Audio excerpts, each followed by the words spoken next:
राम राम। आप देख रहे हैं प्रदेश का नंबर 1 और सबसे भरोसेमंद news channel India news Haryana और मैं हूं आपके साथ आयुष। प्रदेश में कानून व्यवस्था को लेकर के एक बार फिर से सवाल उठने लगे हैं। हरियाणा में पिछले कुछ दिनों में हुई घटनाओं को लेकर विपक्ष सरकार को लगातार घेर रहा है। इसमें फायरिंग, धमकी और हत्या की वारदात से प्रदेश के व्यापारियों में भी दहशत का माहौल है। सिर्फ व्यापारी ही नहीं, प्रदेश के नेताओं में भी बदमाशों का खौफ दिख रहा है। कल यानी कि मंगलवार को कुरुक्षेत्र के लाडवा में बदमाशों ने बीजेपी नेता के घर पर ही फायरिंग कर दी। बदमाशों की फायरिंग से बीजेपी नेता के परिवार में दहशत है। अब इसके पहले हिसार के ऑटो मार्केट में बदमाशों ने सरेआम फायरिंग की थी। इसके विरोध में व्यापारियों ने शहर बंद करके विरोध जताया था। फायरिंग, फिरौती और रंगदारी की वारदातों के बाद अब विपक्ष सरकार को इन्हीं मुद्दों पर घेर रहा है। विपक्ष के नेता भूपेंद्र हुड्डा ने जहां कानून व्यवस्था पर सवाल खड़े करते हुए कहा कि हरियाणा में हर रोज फायरिंग होती है, फिरौती मांगी जा रही है, हरियाणा अब असुरक्षित प्रदेश बन गया है, तो वहीं आम आदमी पार्टी के नेता अनुराग ढांडा ने भी कुरुक्षेत्र में बीजेपी नेता के घर पर फायरिंग के मामले में सरकार पर सवाल उठा दिए। इन सब वारदातों के बीच में सीएम सैनी ने आज चंडीगढ़ में पुलिस के वरिष्ठ अधिकारियों के साथ एक बैठक की, जिसमें कानून व्यवस्था को लेकर के चर्चा की। तो आज इसी मुद्दे पर हम भी चर्चा करेंगे, लेकिन उससे पहले कुछ अहम सवाल हैं। सवाल यही है कि क्या कानून व्यवस्था के जरिए विपक्ष चुनाव से पहले सरकार को घेरने की कोशिश कर रहा है, लेकिन सख्ती जो हो रही है उसके बावजूद भी अपराधी बेखौफ क्यों है? ये सवाल सत्ता पक्ष से भी है।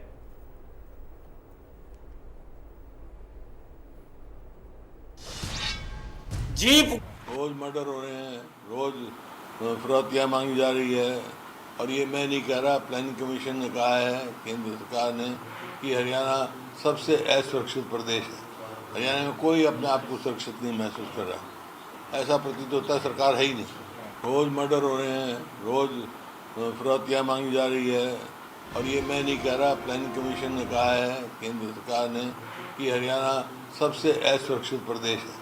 हरियाणा में कोई अपने आप को सुरक्षित नहीं महसूस कर रहा। ऐसा प्रतीत होता है सरकार है ही नहीं।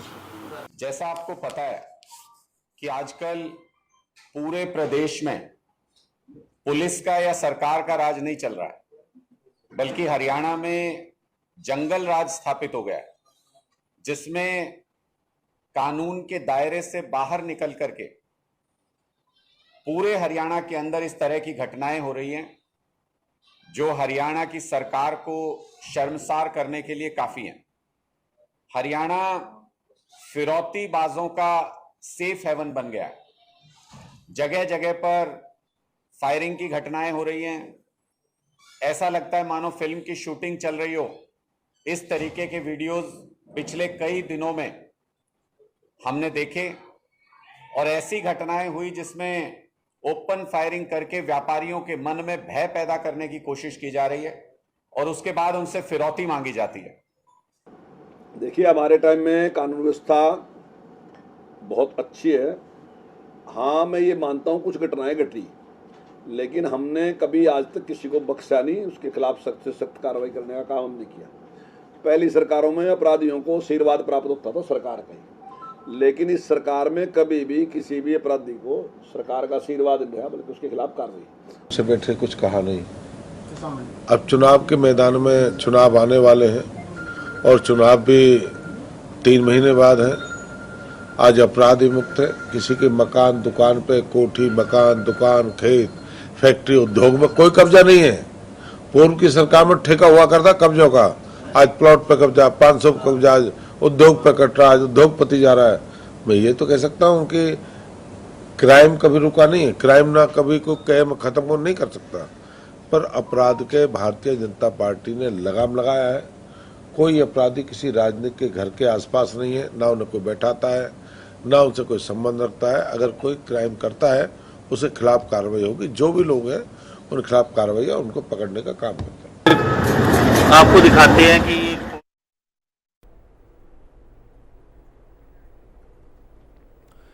तो कुल मिलाकर के कानून व्यवस्था इस समय एक बड़ा प्रश्न बना हुआ है और इसी के चलते आपने देखा कि आज मुख्यमंत्री खुद गृह विभाग की समीक्षा बैठक करते हुए नजर आए, जिसमें वो पुलिस के आला अधिकारियों के साथ चर्चा कर रहे थे। निर्देशित लगातार आप देख रहे हैं कि सरकार कर रही है कि कानून व्यवस्था पर किसी भी तरह का कोई भी जो लचीलापन है वो बर्दाश्त नहीं किया जाएगा, सख्ती बरती जाए। इन तमाम आदेशों के बावजूद भी अगर इस तरह की घटनाएं हो रही हैं तो ये सवाल उठने लाजमी है और विपक्ष जिसका काम है इस तरह के प्रश्नों को उठाना, एक बार फिर से विपक्ष उन्हीं सवालों को लेकर के सरकार को घेर रहा है कि आखिर कानून व्यवस्था की ये स्थिति इस प्रकार की क्यों है।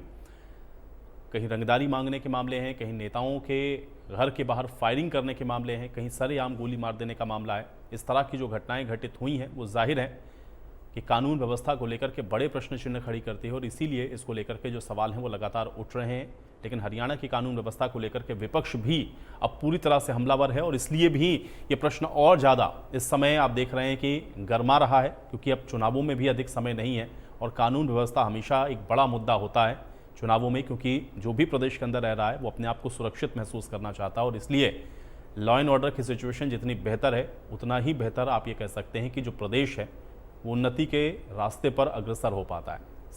सीधे तौर पर आप कह सकते हैं सारी चीज़ें कानून व्यवस्था के साथ ही जुड़ी हुई होती हैं और अगर सरकार बार बार ये निर्देशित कर रही है तो फिर अपराधियों के जो हौसले हैं वो बुलंद क्यों हैं, ये बड़ा महत्वपूर्ण सवाल है।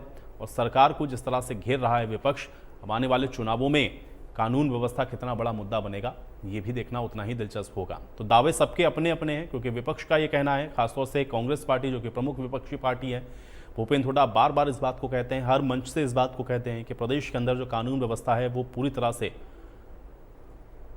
चरमरा गई है, प्रदेश अपराध में नंबर 1 बन गया है। ये बात भूपेंद्र हुड्डा हमेशा आप देखते हैं कि हर एक जनसभा हो या प्रेस कॉन्फ्रेंस हो या जब भी वो पब्लिक गैदरिंग में होते हैं वो इस बात को कहते हैं। और अब चूंकि चुनाव भी है तो इसलिए और भी जो विपक्षी पार्टियां हैं वो भी कानून व्यवस्था को लेकर के सवाल पर प्रश्न खड़े कर रही हैं कि आखिर इस तरह की जो घटनाएं हैं उस पर अंकुश क्यों नहीं लग पा रहा है। और ये वाकई में महत्वपूर्ण है, क्योंकि प्रदेश में कानून व्यवस्था अगर बेहतर होगी तो इन्वेस्टमेंट आएगा, निवेश आएगा तो रोजगार के अवसर होंगे। ये सारी चीज़ें एक दूसरे के साथ इंटरकनेक्टेड हैं। लेकिन अगर कानून व्यवस्था की स्थिति इस प्रकार की हो या इस तरह से बार बार घटनाएं लगातार रिपीट हो रही हों, लाख दावों के बाद भी कि हम सख्त कार्रवाई कर रहे हैं, तो प्रश्न उठना लाजमी है। और वो प्रश्न उठ रहा है कि आखिर जो बदमाश हैं, जो अपराधी हैं, उसमें ये खौफ क्यों नज़र नहीं आ रहा और क्यों इस तरह से सरेआम इस तरह की वारदातों को अंजाम ये बदमाश दे पा रहे हैं। ये अलग बात है कि सरकार कह रही है कि वो लगातार इस पर सख्त कार्रवाई कर रही है, बहुत सारे लोगों को सख्त कार्रवाई के चलते या तो गिरफ्तार किया गया है, वो सलाखों के पीछे भी पहुंचाया गया है। लेकिन बार बार घटनाओं की होती हुई पुनरावृत्ति ये भी दर्शा रही है कि अपराधियों के ऊपर अंकुश लगाने के बावजूद भी घटनाएं रुकने का नाम नहीं ले रही। और अब इसको कैसे रोका जाएगा,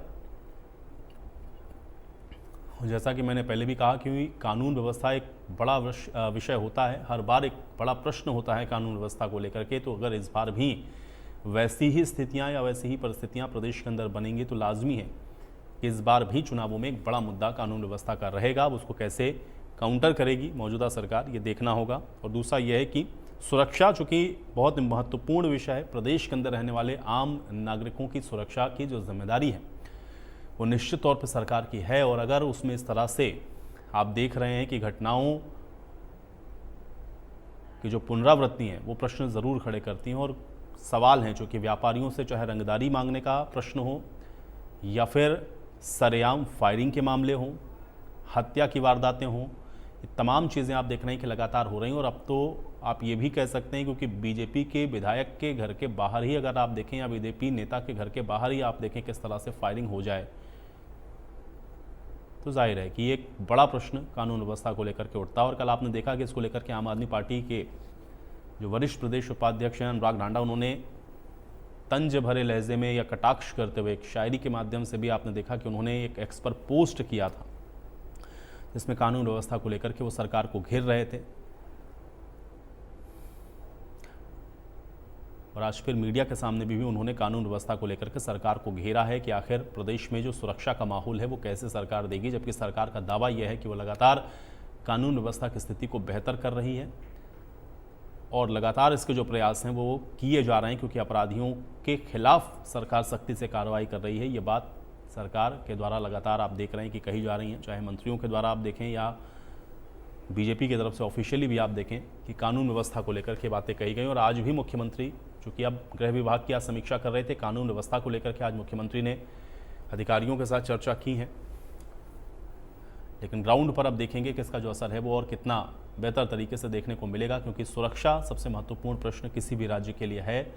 और उसमें मौजूदा सरकार कितना सफल हो पाएगी और किस तरीके से इस तरह की जो घटनाएं हैं उसको ज़्यादा से ज़्यादा रोकने की जो कोशिश है वो सरकार की तरफ होगी, और इस तरह की घटनाओं की अगर बार बार पुनरावृत्ति ना हो तो शायद इस तरीके के जो प्रश्न हैं वो ना उठें। लेकिन अभी हो रही घटनाओं को लेकर के कि जाहिर है कि जो सवाल हैं वो उठ रहे हैं, और अब इन सवालों को लेकर के सरकार को विपक्ष लगातार घेर रहा है। लेकिन इसका जवाब क्या है, और क्या वाकई में अपराधियों के हौसले प्रदेश के अंदर बुलंद हैं, और अगर नहीं तो फिर इस तरह की घटनाओं की वजह क्या है, आज इसको समझते हैं। सभी मेहमान हमारे साथ जुड़ गए हैं, पहले उनका परिचय करवाते हैं। प्रोफेसर विधु रावल जी हमारे साथ जुड़े हैं, भारतीय जनता पार्टी के प्रवक्ता हैं। प्रोफेसर विधु रावल जी, स्वागत है आपका इस चर्चा में।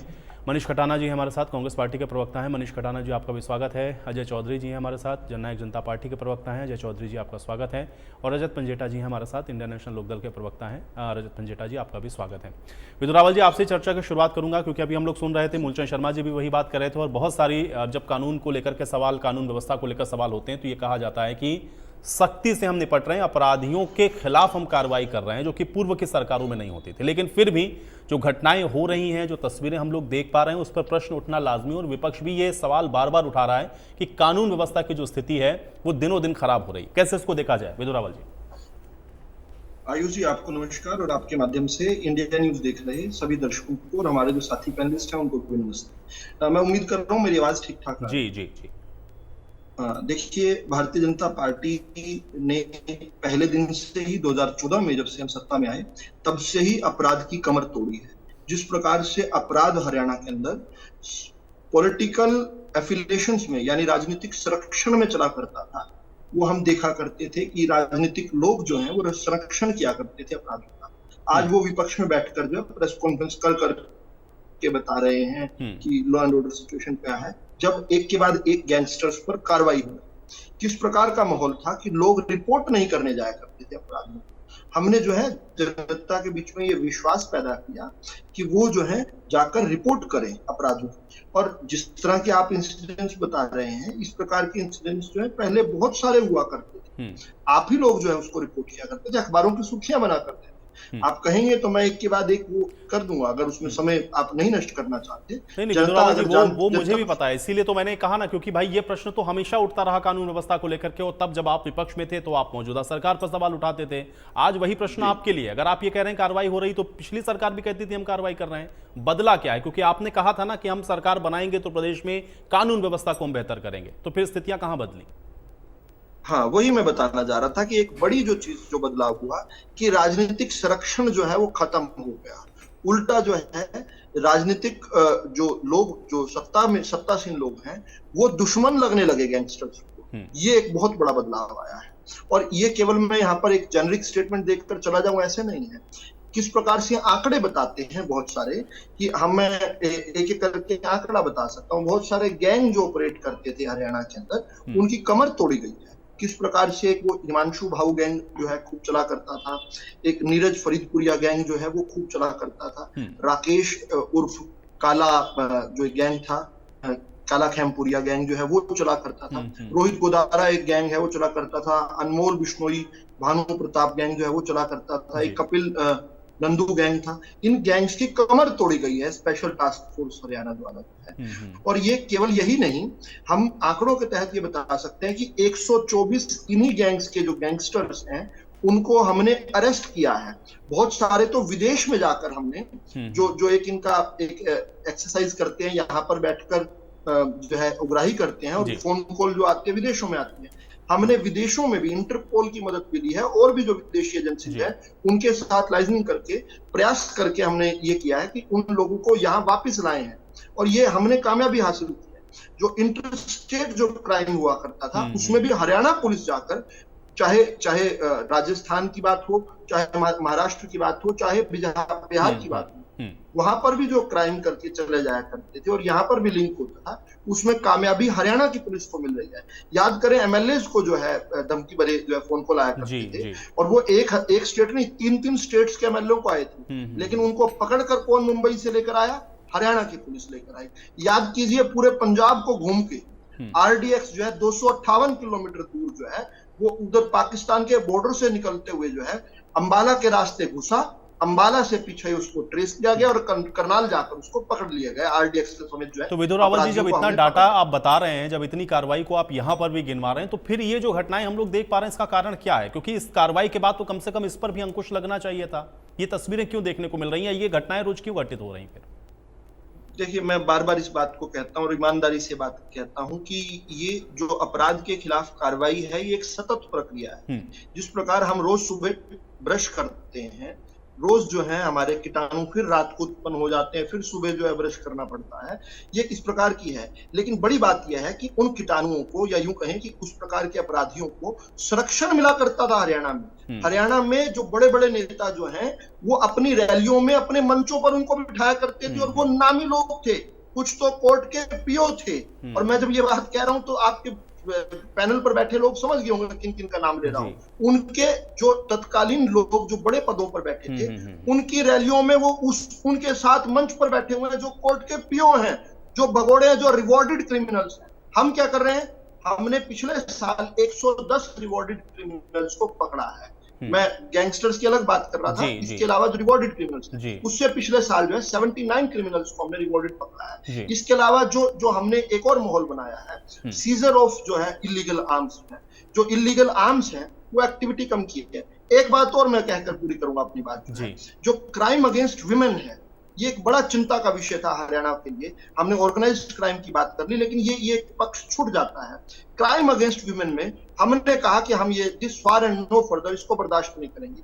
पहले दिन से जो है हरियाणा के अंदर जब हम सत्ता में आए, एक केवल महिला पुलिस थाना था। आज हर जिले के अंदर महिला पुलिस थाना है, और केवल जिले नहीं, अब हम और नीचे इसको लेकर जा रहे हैं। इससे क्या हुआ? रिपोर्टिंग शुरू हुई। बहुत सारे क्राइम्स जो कि महिलाएं डर के मारे कहीं नहीं जाती थी, उसकी रिपोर्टिंग होने लगी। अब जब रिपोर्टिंग हुई तो जो एनसीआरबी के डाटा शूट हो गए, और वो आपके जो पैनलिस्ट यहाँ पर बैठे वो डाटा वही गिनवाने लगे। अरे आपके समय ये विश्वास ही नहीं था लोगों को कि लोग जाकर रिपोर्ट करेंगे, और रिपोर्ट करेंगे तो उन पर एक्शन होगा।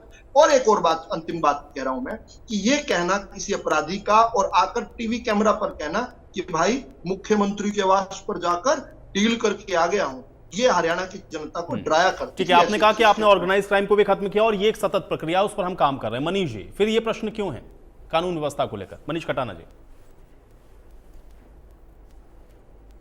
खटाना साहब सुन पा रहे हैं?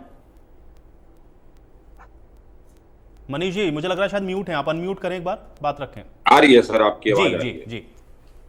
मेरे भाई ने, विदुर रावल जी ने जो संरक्षण की बात करी कि पूर्व में ऐसा होता था और जो पीओ थे, अगर मैं देश की बात करूं, प्रदेश की बात करूं, तो देश में कितने भगोड़े भारतीय जनता पार्टी के कार्यकाल में भागे हैं, पूरे देश को पता है। किन किन बड़े बड़े बीजेपी के नेताओं का उनमें हाथ था, और जिस तरीके से सोशल मीडिया पे फोटो विदेशों में उनके साथ पार्टियों में वायरल हुई। नाम बताइए आप। मुझे इस विषय में जाना नहीं है। नहीं जा रहे हैं आप बोल चुके हैं, नाम बताइए। सोशल मीडिया पे आ जाएगा, वो सोशल मीडिया पे सब है, बता दीजिए ना, नाम बता दीजिए। आज हम बात कर रहे हैं हरियाणा केस की बात। मैं देता हूं, हम हरियाणा की बात कर रहे हैं। तो हुड्डा साहब ने जब हरियाणा की कमान संभाली थी, सबसे पहले हुड्डा साहब ने एक बात कही थी, या तो लीव क्राइम, या अपना करना, या तो क्राइम छोड़ दो या हरियाणा छोड़ दो, एक ही बात थी। और आज भी हुड्डा साहब एक ही बात कहते हैं कि जो भी क्रिमिनल है, या तो वो हरियाणा छोड़ देंगे या वो क्राइम छोड़ देंगे। तो मनीष जी, इतने सारे गैंगस्टर्स के जो नाम गिनवाए अभी यहाँ विधु रावल जी ने, फिर वो एक्टिव कैसे थे प्रदेश के अंदर?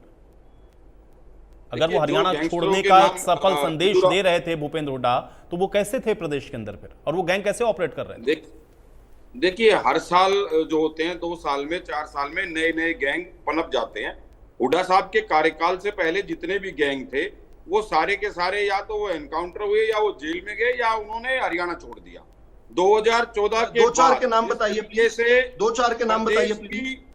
प्रदेश की जो स्थिति थी, 2-4 के मनीष खटाना जी नाम बताइए।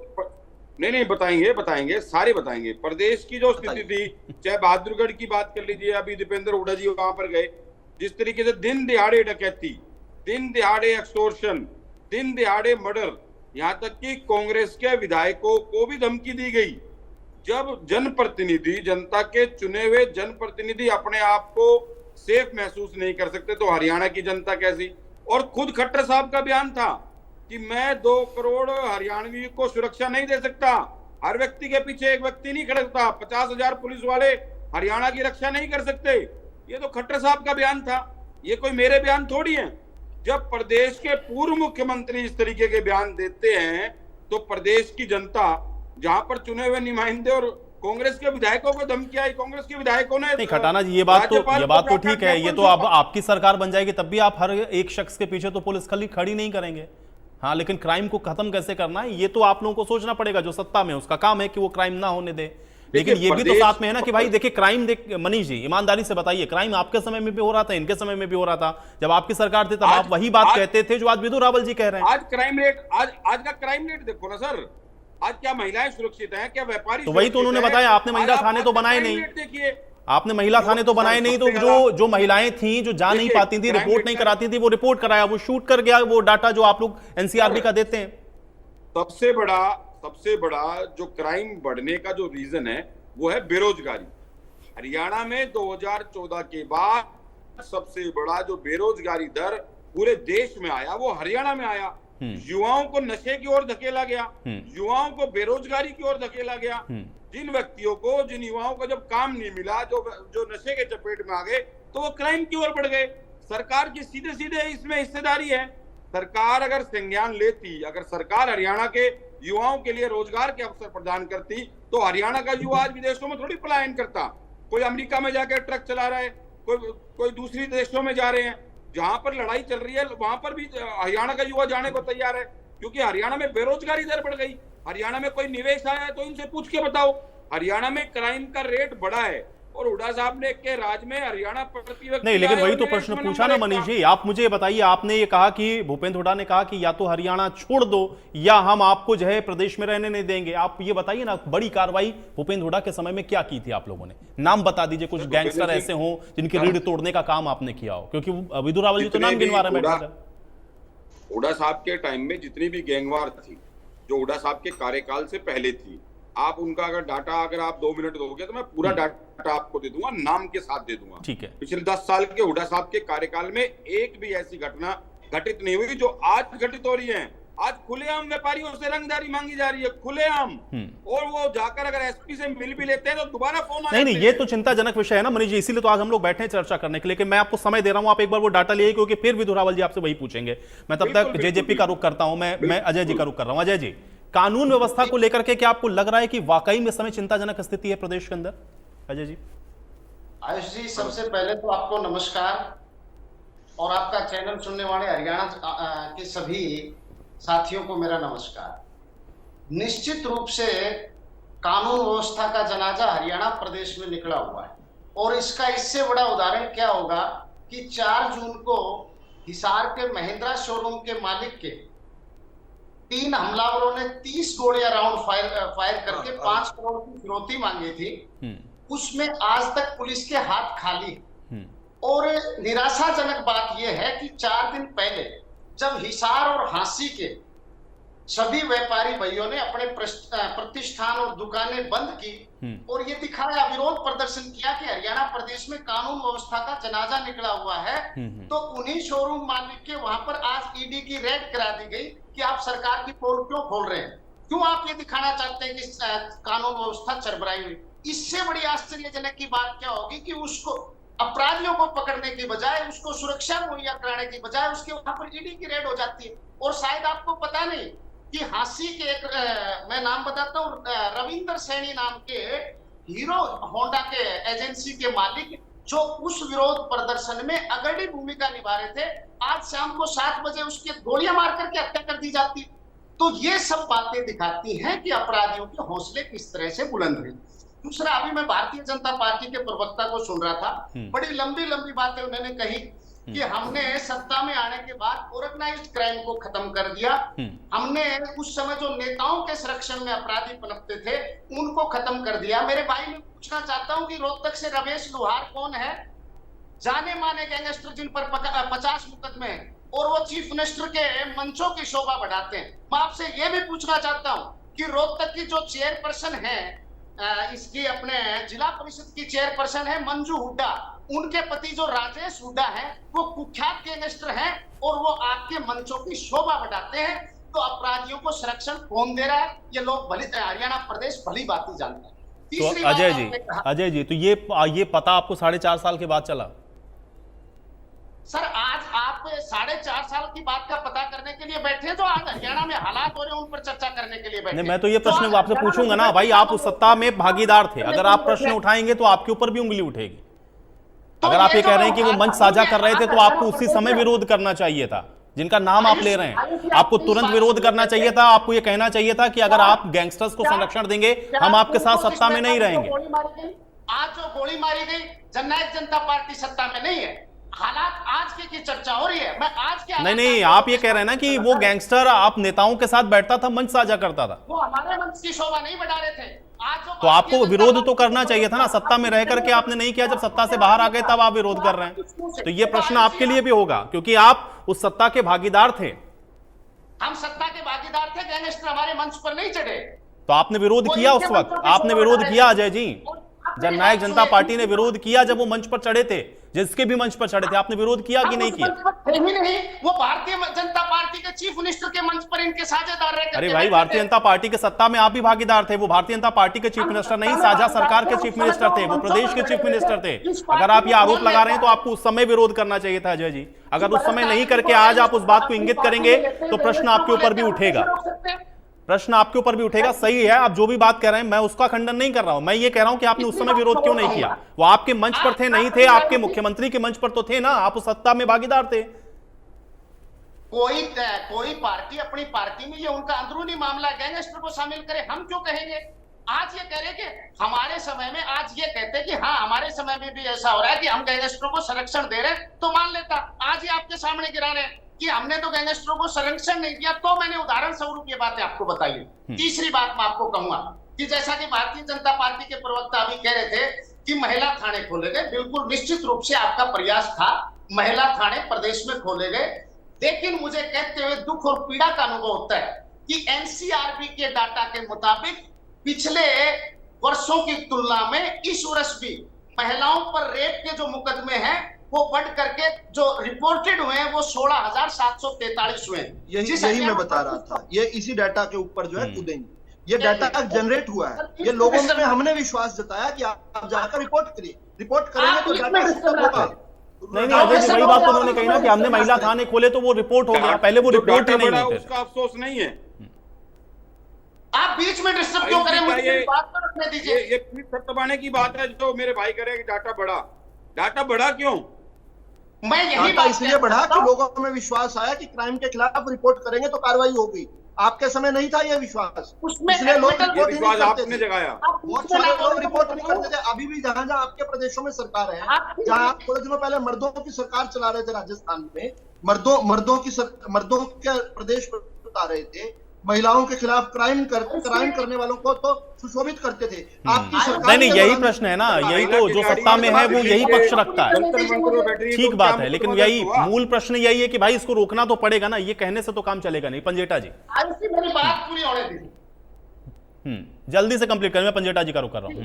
तो जैसा कि मैं बता रहा था कि रोजाना एनसीआरबी के डाटों के मुताबिक रोजाना 5 और 6 महिलाएं रेप के मुकदमे हरियाणा प्रदेश में दर्ज करवा रही। जिस हरियाणा प्रदेश मुगल काल के समय भी जिस प्रदेश की महिलाओं को, जिस धरती की महिलाओं की तरफ जहां सरेआम बलात्कार होते थे, मुगलों ने भी आंख उठाने की हिम्मत नहीं की।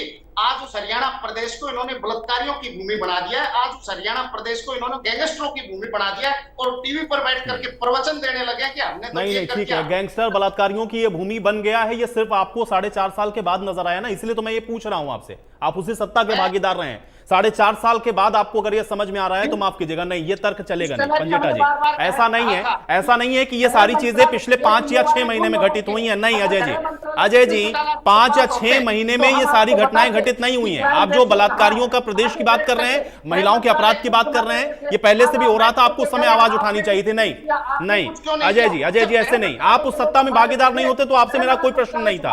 आप उस सत्ता के भागीदार रहे 4.5 साल तक, इसलिए मैं आपसे बार बार पूछूंगा। पंजेटा जी मैं आपको और कहता हूं, 4 दिन का फैसला है इनका, मैं ऑर्डर दिखाता हूं।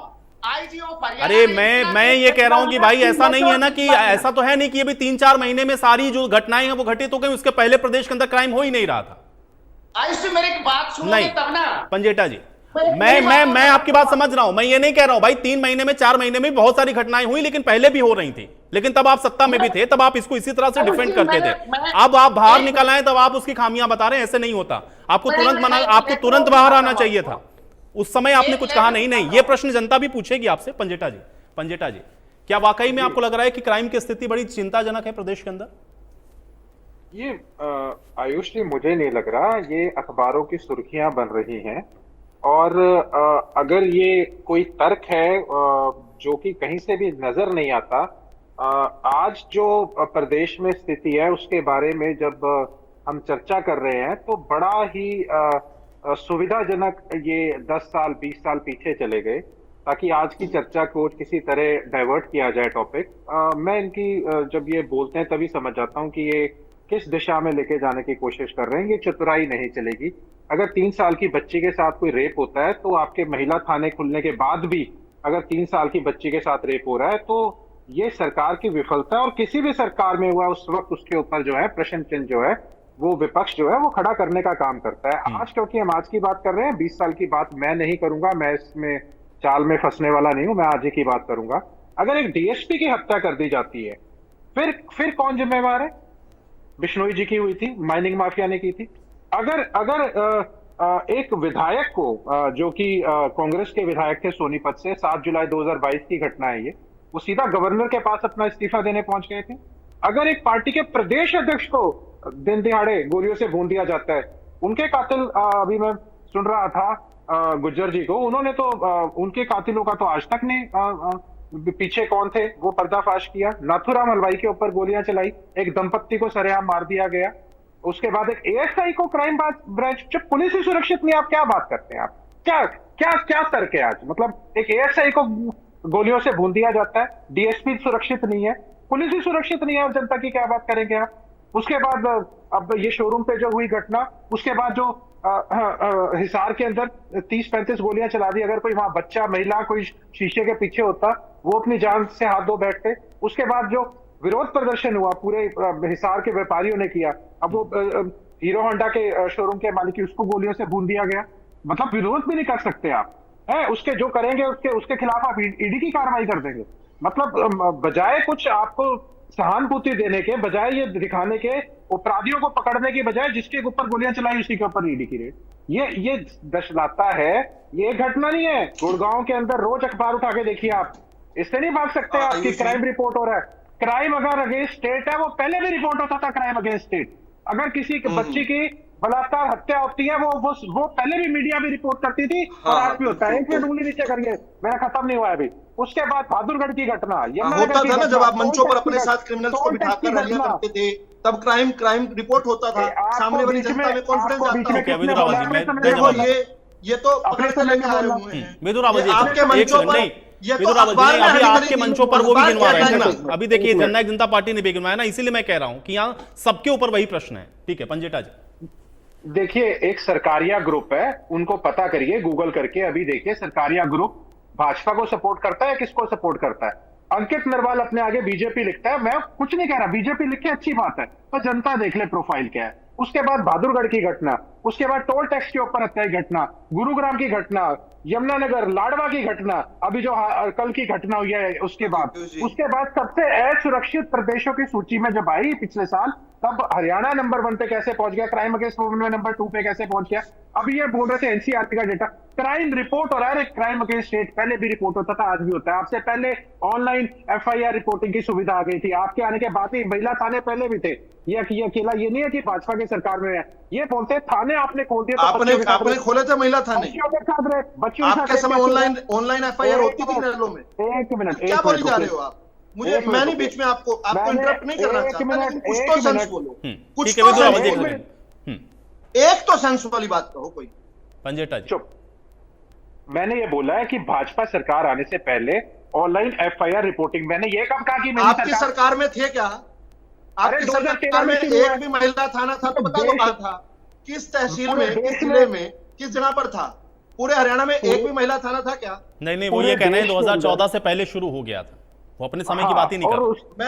मैं इनके ठीक है, समय की और शर्मनाक बात घटनाएं बता बेरोजगारी- सकता हूं। मुझे पता नहीं डिबेट में इतना समय मिलेगा नहीं मिलेगा। नहीं विदुर रावल जी, लेकिन वही बात है ना कि अब इनके समय की शर्मनाक घटनाएं बता करके ही तो आप सत्ता में आए हैं, लेकिन अगर फिर भी शर्मनाक घटनाएं घटेंगी तो आप पर भी प्रश्न चिन्ह उठेगा ना।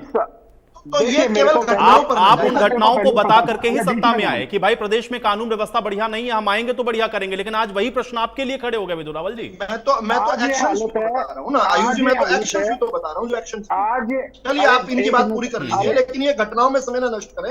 घटनाएं मेरे पास आपके ज्यादा है, ठीक है, ज्यादा बड़ा नहीं भाई कोटा है मेरे वो पास। सबके लिए, मैं यहाँ जितने लोग बैठे हैं जो भी सत्ता में रहा सबके लिए प्रश्न है ना भाई। पंजेटा जी कंप्लीट करें। भाई मुझे तो शर्मसार करती है ऐसी कोई घटना। पंजेटा जी इसको कोई बैज ऑफ ऑनर के तौर पर लेते हो, ये हम मेरे प्रदेश में अगर ऐसा कुछ हो रहा है ठीक है, एक मैं सेकंड शर्मसार जी, अब देखिए समय किसी भी समय सरकार नष्ट हो रहा है। में अभी सुमित हिंदुस्तानी जी के पास जाना मुझे। पंजेटा जी देखिए कोई बात नहीं, इनका भी समय आएगा, उसको ऐसे यूटिलाइज करेंगे हम भी। देखिए अगर कोई बाहर बैठा, विदेश में बैठा कोई यूट्यूबर हरियाणा के अंदर गोलियां चलवा दे, गांव के अंदर गोलियां चलवा दे, ये घटनाएं सारी शर्मनाक हैं, इसीलिए आज डिबेट हो रही है और हम इनकी निंदा कर रहे हैं। आपकी तो कुछ चीजें लिखी हैं, अगर पूरा का पूरा मैं भी बोलने लग जाऊं तो आपसे भारी पड़ूंगा, चिंता मत कीजिए आप, क्योंकि आप सत्ता के अंदर हैं और पिछले 9.5 साल का जो लेखा जोखा है वो विद आपको अखबार की जो कटिंग्स है उसके साथ दिखाया जाएगा। इनेलो का लेकिन प्रवक्ता की बजाय गुंडागर्दी पे भाषण देता है, की कितना बजाय अच्छा लगता है। इनेलो की अरे, क्या इमेज है इनेलो की जनता के बीच में, पता नहीं है आपको? मुझे मतलब बोलना पता ही है। नहीं चाहिए। मेरे को सिर्फ ये कहना इनेलो का प्रवक्ता प्रवचन दे रहा है गुंडागर्दी पर। मतलब आपका एमएलए का रेडी नाम आता फड़िया है, लूटने वाले लोग देखिए, हैं, रेडी फड़िया नहीं छोड़ते थे जो लोग, अरे वो यहाँ पर आकर बैठकर प्रवचन दे रहे हैं। आपको पता है पंचकुला में कौन रेडिया फटियों से पैसे लेता है? परसेप्शन क्या है जनता के बीच में, पता है ना आपको? आपको कितने जेंटलमैन लोग हैं आप लोग। चलिए ठीक है, मुझे लगता है कि ये प्रश्न तो मैं जनता पे छोड़ूंगा भाई, क्योंकि व्यवस्था कानून की किसकी बेहतर है वो जनता उसका फैसला करेगी। लेकिन ठीक है, आज प्रश्न तो है ही, आज ये प्रश्न तो है और ये प्रश्न सत्ताधारी पार्टी से ही रहेगा। सुमित हिंदुस्तानी जी, प्रदेश में कानून व्यवस्था को लेकर के क्या आपको लग रहा है, क्योंकि सरकार कह रही कि हम तो एक्शन कर रहे हैं और ये चूंकि एक सतत प्रक्रिया, आप कार्रवाई करेंगे, क्योंकि अपराध जब तक समाज है होता रहेगा, लेकिन हम सख्त कार्रवाई कर रहे हैं, कैसे देखते हैं आप इसको? देखिए सबसे पहले तो आप सभी को नमस्कार। मैं पिछले काफी समय से प्रोफेसर विदुर रावल जी की बात को सुन रहा था। वो महिला थाना को लेकर बहुत सी बात कर रहे थे। देखिए जो भी पार्टी सत्ता में आती है और सरकार की चाबी उसके हाथ में होती है, तो उसका नैतिक दायित्व तो बनता है कि वो अपने प्रदेश के लोगों की अच्छे से सेवा कर सके, सुरक्षा कर सके। सेवा करना तो दूर, पिछले 10 साल से सुरक्षा भी नहीं कर पा रही, ऐसी सरकार पिछले 10 साल से हरियाणा के अंदर बनी हुई है। और अभी मैं जेजेपी प्रवक्ता जी की भी बात सुन रहा था, वो भी बिल्कुल मतलब पूरा का पूरा ठीकरा जो है भारतीय जनता पार्टी के ऊपर फोड़ रहे थे। भाई आप लोगों ने ही जो आज हरियाणा के मनोहर पार्ट 2 और जो थोड़ा सा प्रोग्राम अब नायब सैनी जी का आ गया सरकार के अंदर, इसके अंदर भी आप लोगों की पूरी उतनी ही जवाबदेही और जिम्मेदारी बनती है जितनी भारतीय जनता पार्टी की बनती है। आप सिर्फ भारतीय जनता पार्टी को कह के अपना मुंह नहीं मोड़ सकते, क्योंकि 4.5 साल आप लोगों ने हरियाणा की जनता को भी साथ मिलकर ही लूटा है और उतना ही अव्यवस्था करी है जितनी भारतीय जनता पार्टी ने अपने पिछले प्लान में भी करी थी। लेकिन आज जो हरियाणा के हालात हैं सर, वो कानून व्यवस्था बिल्कुल लचर हो चुकी है। आप ये देखिए, कोई भी व्यक्ति तो सुरक्षित नहीं है। एक रेडी वाला सुरक्षित नहीं है, एक महिला जो सामान खरीदने जाती है अपने घर से बाहर वो सुरक्षित नहीं है, जब मर्जी चेन स्नैचिंग हो जाए, कोई प्रॉपर्टी डीलर सुरक्षित नहीं है, यहां तक कि अब तो राजनेता तक सुरक्षित नहीं है, जिनके चारों तरफ एक समय में पुलिस घूमती थी, गार्ड घूमते थे। हाल ही में एक राजनीतिक पार्टी के प्रदेश अध्यक्ष को किस प्रकार से गोलियों से भून दिया गया। और अभी कुरुक्षेत्र में जो एक वकील के ऊपर गोली चली थी, जहां मैं रहता हूं, मेरे घर से 5 घर छोड़ के उनका घर था, वहां गोलियां चली, और कल लाडवा के अंदर गोलियां चल गई। तो ये सारी चीजें देखिए बिल्कुल जवाबदेही सत्ता पक्ष की है। और जहां से मैंने अपनी बात शुरू करी थी महिला थाना से, प्रोफेसर विदुर रावल जी आपने महिला थाना तो वहां खोल दिए हैं, लेकिन आप एक बार वहां पे महिला थाना की जाकर हालात देखिए। वहां पर क्राइम की चीजें नहीं आती, वहां पे किसी बच्ची के साथ कुछ दुर्व्यवहार हो जाए वो शिकायतें कम दायर होती हैं। वो तो लड़का पक्ष और लड़की पक्ष की पंचायत कराने में उलझे हुए हैं। महिला थाने के अंदर सिर्फ लड़की पक्ष और जो पुरुष पक्ष जो उनका मैट्रिमोनियल झगड़ा है वो सुलझाने के लिए लगे हुए हैं। ये आपने महिला थाना गाइडलाइन पढ़ो भाई, उसमें मेरी लिखा बात हुआ सुनो, है, नहीं मेरी बात काउंसलिंग लिखी हुई है, 3 बार काउंसलिंग करनी है। अरे तो उसके अंदर आप ये भी तो देखें, एक बच्चे के साथ दुर्व्यवहार हो जाएगा तो उसके ऊपर भी तो एफआईआर दर्ज होगी या नहीं होगी। आपके मंत्री की जो शिकायत थी वो महिला थाने में तो दी थी कोच ने।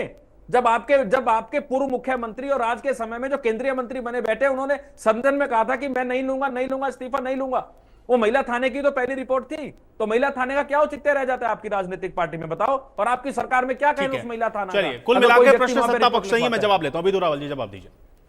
देखिए, मैं पहले अपना एक रिपोर्ट कार्ड दे देता हूँ, छोटा छोटा सा, मैं बता देता रिपोर्ट कार्ड नहीं, आप महिला थाना की पहले बात। भाई अरे आपकी छोड़ूंगा नहीं, आपकी बात को सुमित जी बड़ी तसल्ली से बैठना, आपकी बातों पे सबके जवाब सुनिएगा प्लीज। फॉरेन हैंडलर्स जो थे, बहुत सारे लोग जो है क्राइम कर विदेश में भाग जाए, मैं उस पर बात थोड़ी ब्रीफली पहले भी रख रहा था। हमने ना केवल उनके जो फ्रेडुलेंटली जो पासपोर्ट बना करते थे, फ्रॉड करके बनाया करते थे, उनके जो सेफ हेवन से उनको खत्म किया, उनके पासपोर्ट्स को बनाने की जो प्रक्रिया है वो खत्म की काफी हद तक। इसी प्रकार से जो कॉन्ट्रैक्ट किलिंग किया करते थे, शूट आउट्स किया करते थे, उस पर हमने काम किया हुआ है। आर्म्स की और नारकोटिक्स की जो हमने ट्रैफिकिंग को रोका, उसका मेरे पास एक एक्सटेंसिव डाटा है, मुझे पता नहीं डिबेट पे कितना समय मिलेगा। साल की बात कर दूं मैं केवल, तो 16 लुकआउट सर्कुलर्स जो हैं वो जारी हुए हैं। कौन से साल से पहले जो है मुझे कोर्ट बता दीजिएगा, और उनकी सरकारें रही हैं। 3 ब्लू कॉर्नर नोटिस जारी हुए हैं। डू नॉट मेक योरसेल्फ रखो। रजत पंजेटा, अभी तो आप पर बात करूंगा, अभी मैं इस वाली बात करने वाला हूँ। आज भी कंट्रैक्ट की लिंक हो रही है। मैं अभी पार्टियों के ऊपर बात ही नहीं कर रहा हूँ, अभी तो फैक्ट, मैं डाटा फेंक रहा हूँ, सिर्फ उस डाटा को देखिए। अभी बात करूंगा, उस समय इंटरप्ट कीजिए, अच्छा लगेगा। अभी डाटा चले जाने दीजिए प्लीज। कोई पुलिस का प्रवक्ता यहाँ पर नहीं बैठा हुआ, विधु रावल को ही वो डाटा देना पड़ेगा। प्लीज मेरे को वो डाटा देने दीजिए, उसके बाद अभी आऊंगा आपके ऊपर, बख्शने वाला नहीं हूँ किसी को। ठीक है पंजेटा जी, डीएसपी की हत्या क्यों हो रही है उसका भी जवाब आएगा। ठीक है, एक सेकंड कंप्लीट करें। ठीक है विधु रावल जी, जल्दी से कंप्लीट करें। 3 इस साल में ब्लू कॉर्नर नोटिस जारी हुए हैं, 8 रेड कॉर्नर नोटिस जारी हुए हैं। और ये कब हो पाए हैं? जब हम 10 बड़े जो फाइनेंशियल जो ये इनको फाइनेंस किया करते थे, मेजर फाइनेंशियल जो बैकबोन है उनकी, वो ब्रेक मोदी हो गया। इस प्रकार के इसी साल के 30 जो मर्डर्स हैं और फायरिंग, यार इतना जोकर वाला काम नहीं करना चाहिए Rajat Panjeta. You can do better than this. आप इससे बेटर हैं, इतना बुरा ना, इससे बेटर है, यकीन मानिए, विश्वास रखिए खुद पर। इतना जोकर, इतने बड़े जोकर नहीं है, प्लीज रुकिए। तो इसके अलावा जो एक्सटॉर्शन के काम है, उन पर हमने उनको सॉल्व किया है 30 केवल इस साल में। अगर क्राइम भी हुआ है तो क्राइम के साथ साथ सॉल्व भी हुआ है। अब मैं सीधा राजनीतिक तौर पर एक हमारे साथी कांग्रेस वाले साथी ने बोला विदेशों में भगोड़े कौन हो जाते थे, और फिर खुद ही कहते हैं कि और ये इनका डायलॉग नहीं है, भूपेंद्र हुड्डा का तो चुराया हुआ डायलॉग है, जैसे गांधी सर ने चुराया हुआ है, वैसे ये डायलॉग चुराया हुआ है कि या तो हरियाणा छोड़ दें और या तो अपराधी अपराध छोड़ दें, नहीं तो हरियाणा छोड़ दें। ये अनिल विज जी का डायलॉग है, जो आज अनिल विज जी ने तो 10 साल बाद बोला, भूपेंद्र हुड्डा मैंने 10 साल पहले बोला, मुझे बता दें कौन सी आप हरियाणा में डायलॉग बोलने के लिए। तो अभी एक बात तो आप ध्यान में कर लीजिए, भगोड़े। ठीक है, जवाब ले लेते हैं भाई। वही इनका प्रश्न सीधा सा यही सभी पार्टियों का कि भाई पुलिस ही सेफ नहीं है तो आम आदमी की सुरक्षा आप कैसे करेंगे? आप तो कह रहे हैं, इतने डाटा भी रख रहे हैं, फिर भी हो रहा है ये। दो चीजें, पुलिस जो कोई एक्शन करती है वो कानून के अंतर्गत करती है, और कानून जो है जब लागू होता है तो 3-4 उसके प्रोसेसेस होते हैं। एक तो जो है मतलब डिटरेंट के तौर पर काम करता है देश का कानून। भाई लोग जो है हतोत्साहित हो, जब उन पर एक्शन होगा तो हतोत्साहित होंगे। दूसरा एक सुधार का होता है, एक रिफॉर्मिस्ट काम होता है, भाई जब उन पर एक्शन होगा उन्हें सजा मिलेगी, रिफॉर्म भी होंगे। लेकिन इसके अलावा भी बहुत सारी चीजें होती हैं। मैं बार बार अलग अलग विषयों पर ये बात को कहता हूँ, पीपल आर जज for what they do in power and not what they rent while sitting in opposition। यहाँ बैठकर सभी प्रवक्ता बड़ी बड़ी बातें कर लेंगे।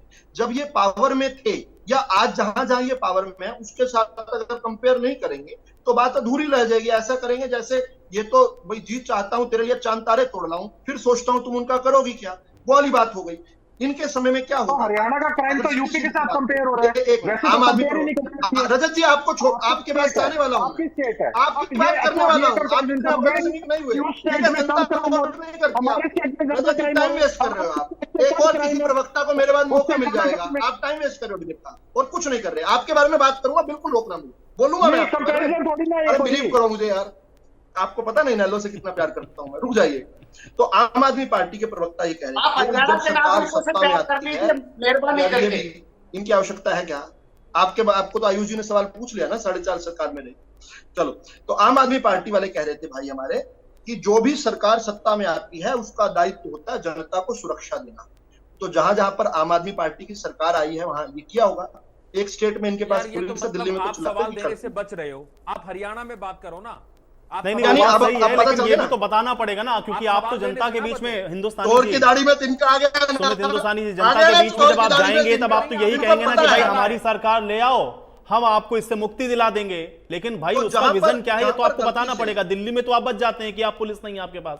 पंजाब मैं में आपने पंजाब का छोटा सारा बता देता क्राइम खत्म कर दिया क्या भाई? ये 20 प्रश्न सेकंड तो में। आपसे अरे पूछा 20 जाए। सेकंड में बता दूंगा। सर, मैं आपको- 20 इसका सेकंड में बता फॉर्मूला तो दूंगा। आपको देना पड़ेगा। बोलने यहाँ नहीं जो देगा। बैठी हुई 3 पार्टियां हैं ये सत्ता में रही है, इसलिए इनके डाटा है। लेकिन आपकी तुलना फिर पंजाब से होगी, क्योंकि लॉ एंड ऑर्डर क्या, वहां क्या क्राइम नहीं होता पंजाब में?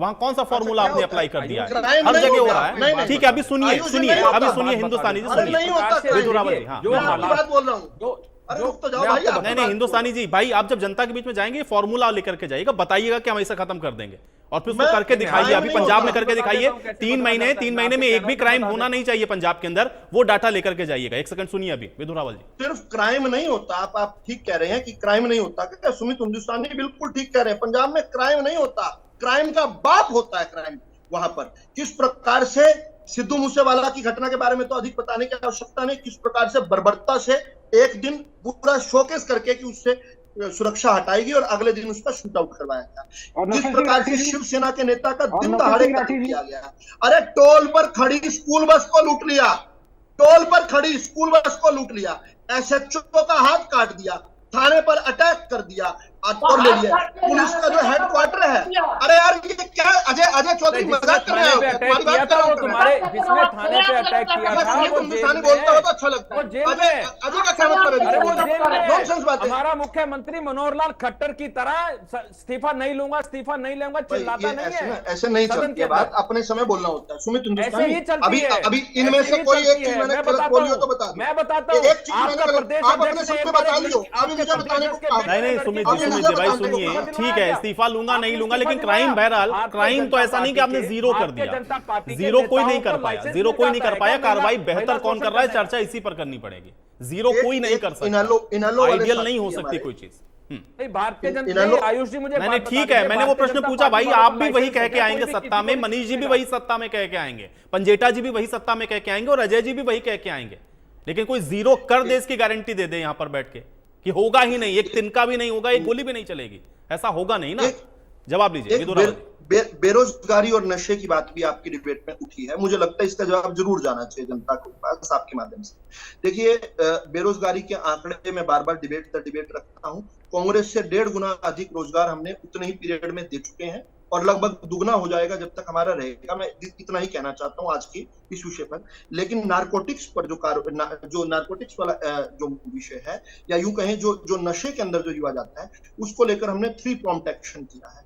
आज जो कार्रवाई है वो एग्जाम्पलरी है। खुद अन्य प्रदेशों के डीजीपीज की यहाँ पर जो है एक कॉन्फ्रेंस हुई थी, उसमें भी जो है सराहा गया था। अलग अलग जगह पर हरियाणा की जो कार्रवाई है वो पंजाब या और किसी भी प्रदेश से बहुत बेहतर है। इसके अलावा एक धाकड़ योजना के तहत हमने युवाओं को, लेकिन मैं ये कहूंगा कि इन योजनाओं को जो इंप्लीमेंट है उसको और बेहतर तरीके से करने की आवश्यकता है। बहुत शुक्रिया आप लोगों ने समय निकाला, चर्चा का हिस्सा आप लोग बने। तो कानून व्यवस्था को लेकर के बड़े प्रश्न हैं और ये प्रश्न इसलिए हैं क्योंकि जो भी सरकार होती है वो जब विपक्ष में मौजूदा दौर में आप जब आएंगे तो वही सवालों को उठाती हुई नजर आती है जो सवाल कभी वो विपक्ष में बैठ करके उठाया करते। तो आप सत्ता पक्ष में हैं तो जिम्मेदारी और जवाबदेही आपकी है, लेकिन जनता को सुरक्षित आप कैसे महसूस कराएंगे इस पर जो फोकस है वो सरकारों का होना चाहिए। जनता सुरक्षित कैसे महसूस करेगी ये आने वाले समय में वो खुद चुनावों में तय कर देगी। आज बड़ी बहस में मेरे साथ फिलहाल इतना ही।